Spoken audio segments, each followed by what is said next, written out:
Elon Musk's XAI has released its newest AI model, Grok 4, I believe as of 4 a.m. UK time, so about 3 hours, been live for 3 hours. What can we expect when it comes to this new iteration? Grok 4. This is the latest artificial intelligence system. We are now at the crossroads where promise and peril are going to collide. What happens when one of the most powerful AI systems on Earth is asked a question humanity has been debating for over 2,000 years? Not about money, not about science, but about Jesus. That exact question was given to Elon Musk's AI, Grok. What came back wasn't cautious, it wasn't neutral, and it definitely wasn't a copy and paste history lesson. Within seconds, Grok began weaving together historical evidence, psychological influence, and modern data patterns in a way that felt unsettling.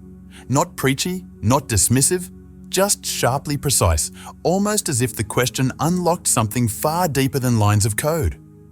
Because this was never just a religious question, it was a question about influence, about why a single name continues to shape morality, culture, and human behavior long after empires collapsed and technologies disappeared. And once you hear how the AI framed its response, it becomes clear why so many people are quietly uncomfortable. This moment marks something bigger. AI is no longer just a tool that answers politely and stays in its lane. And as always, Elon Musk is pushing technology into places most people aren't ready to confront. With the release of Grok, he's done it again. This isn't an assistant designed to agree with you. It doesn't soften its language, and it doesn't hide behind carefully filtered answers. It speaks directly, whether we're prepared for what it says or not. Grok was built to think independently, like an incredibly sharp friend who isn't afraid to point out when something doesn't add up. Most AI systems are trained to be careful, neutral, and polite. They avoid tension. They soften their wording. They circle around difficult conclusions. Grok does the opposite. If an idea doesn't hold up, it says so plainly. If the evidence leads somewhere uncomfortable, it doesn't turn away. That isn't a weakness. It's the entire purpose. Grok was designed with one core objective: to move past surface-level answers and deliver conclusions rooted in logic, evidence, and clarity. No emotional padding, no political framing, just reasoning. And that's what sets Grok apart from systems like GPT. Where other AIs slow down, filter responses, or redirect sensitive topics, Grok follows the logic wherever it leads. It doesn't care if the conclusion is popular. It only cares if it makes sense. That's what makes Grok especially powerful when the questions go deeper, not just what is true, but what it means. Questions about influence, belief, history, and human behavior. And that brings us to the moment everything shifted. When Grok was asked one of the most profound questions humanity has ever faced, who is Jesus? Its answer wasn't religious, and it wasn't dismissive either.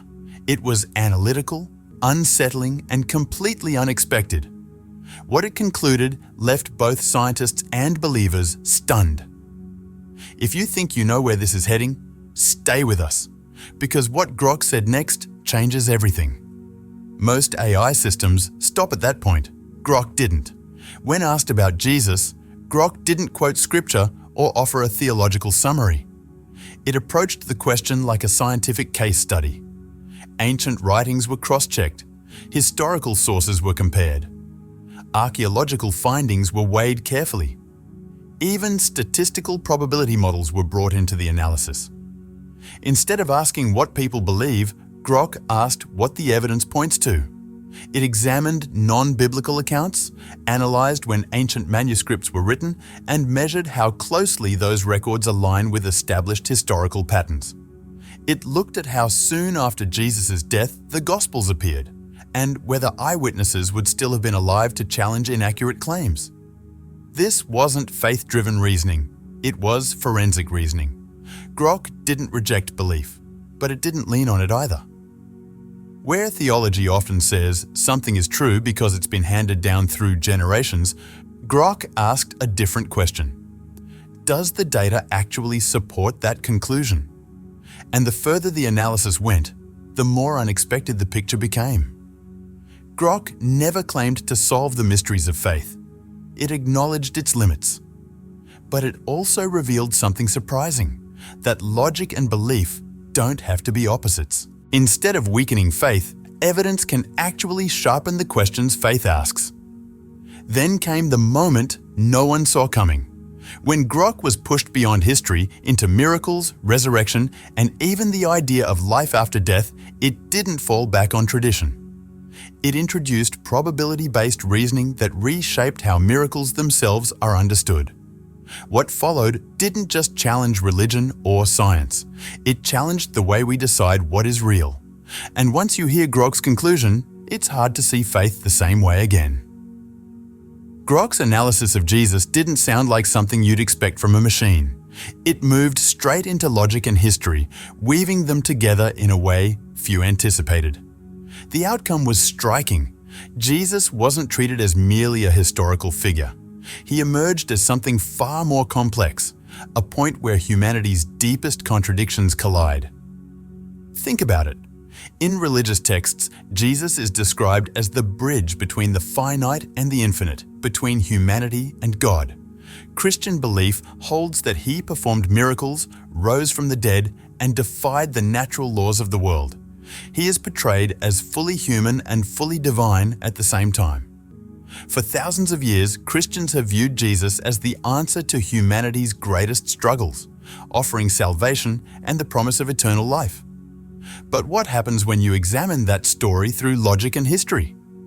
Grok approached the question from two powerful angles: historical evidence and philosophical reasoning.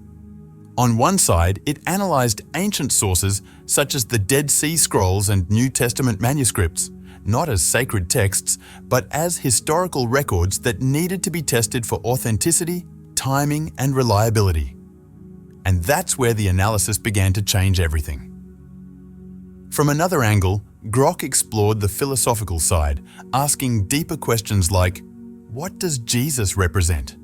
And why is he considered the most influential figure in human history? Its first step was to examine the past itself. Grok didn't rely on a single source or tradition.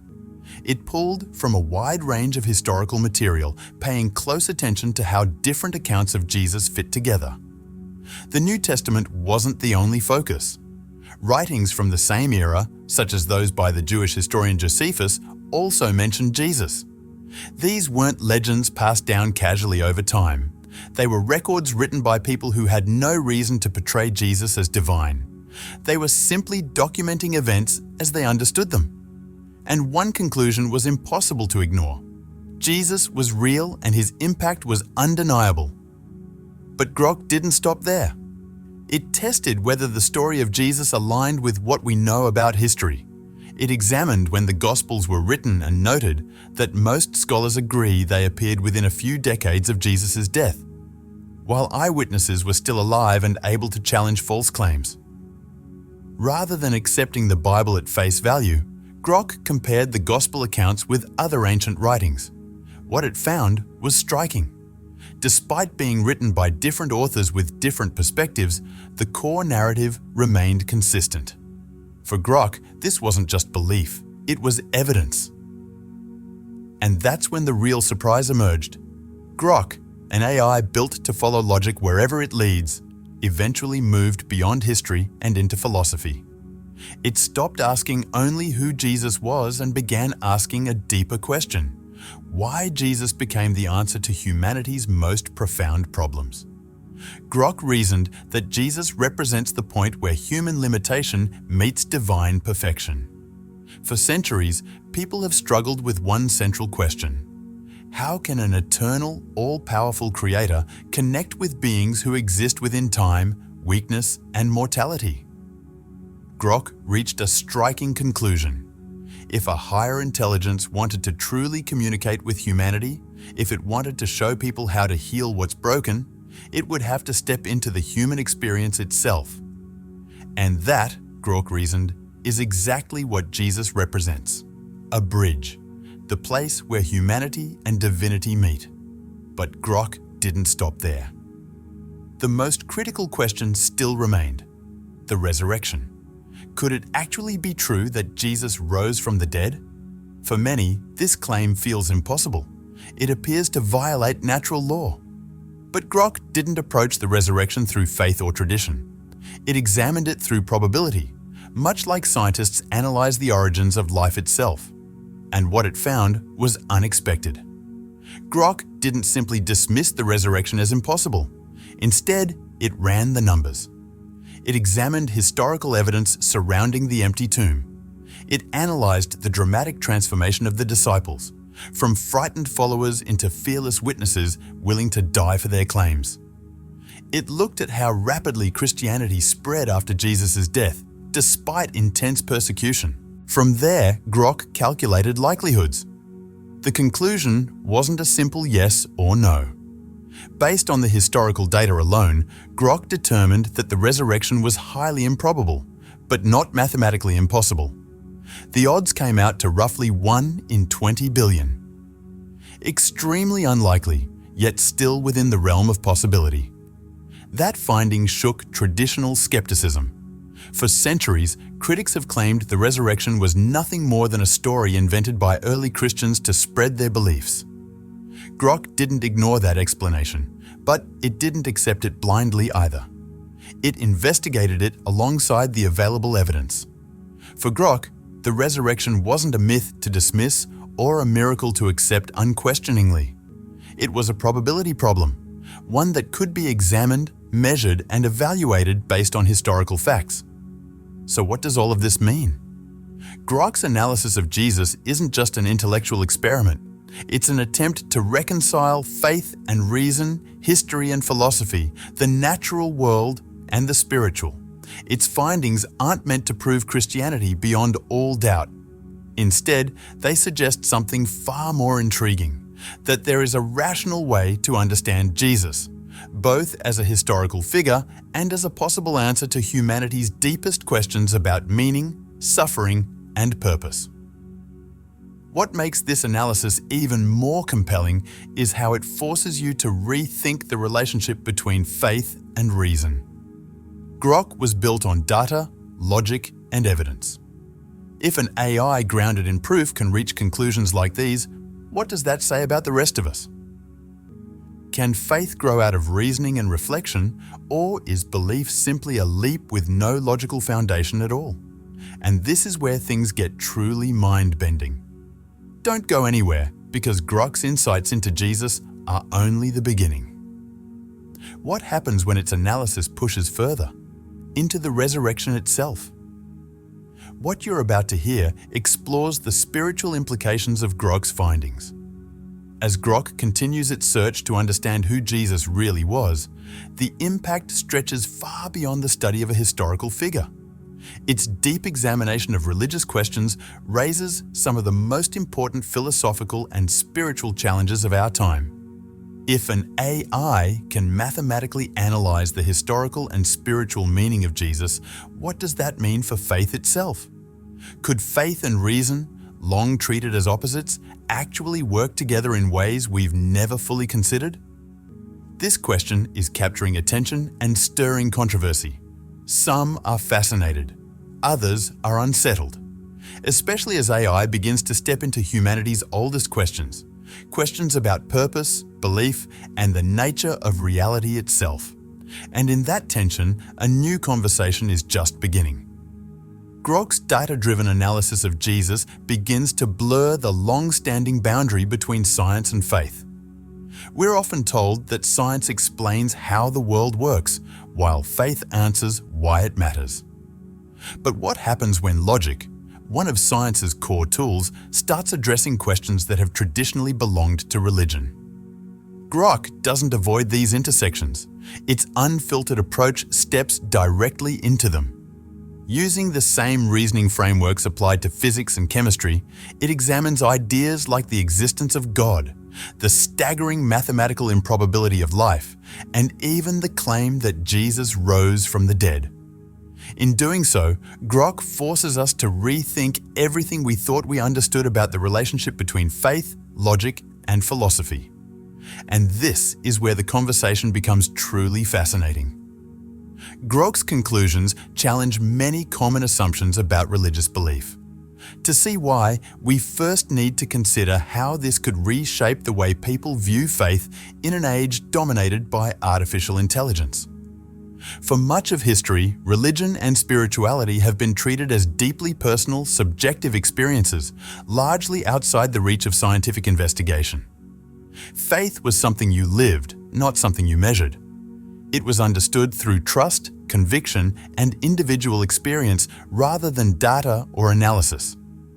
Grok's work invites a very different way of thinking, and that shift may change the conversation forever. But when Grok breaks down events like the resurrection of Jesus into probabilities and historical evidence, the line between what is spiritual and what is logical begins to blur. Does that mean faith is no longer necessary? Not at all. What it does suggest is that faith doesn't have to exist without reason.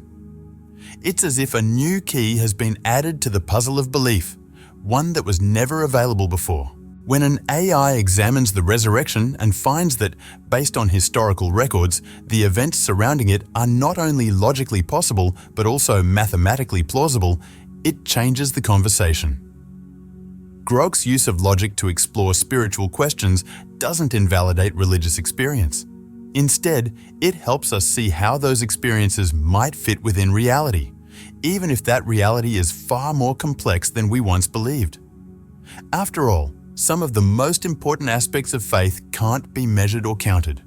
Prayer, grace, the deep inner transformation people experience through belief. These things resist equations.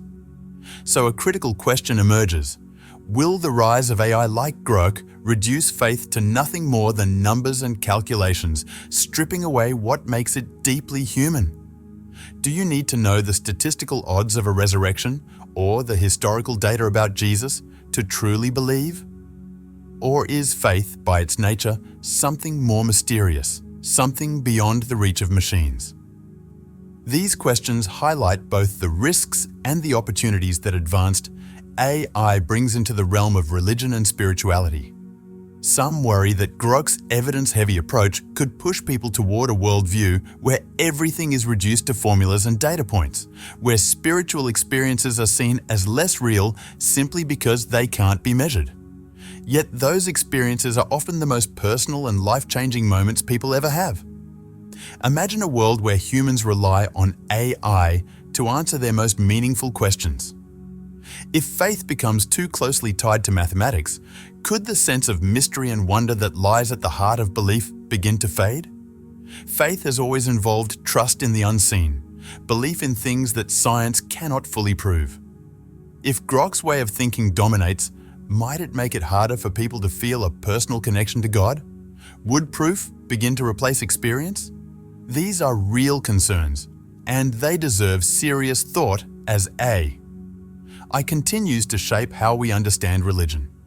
But there's another side to this story. The possibilities are just as powerful as the risks.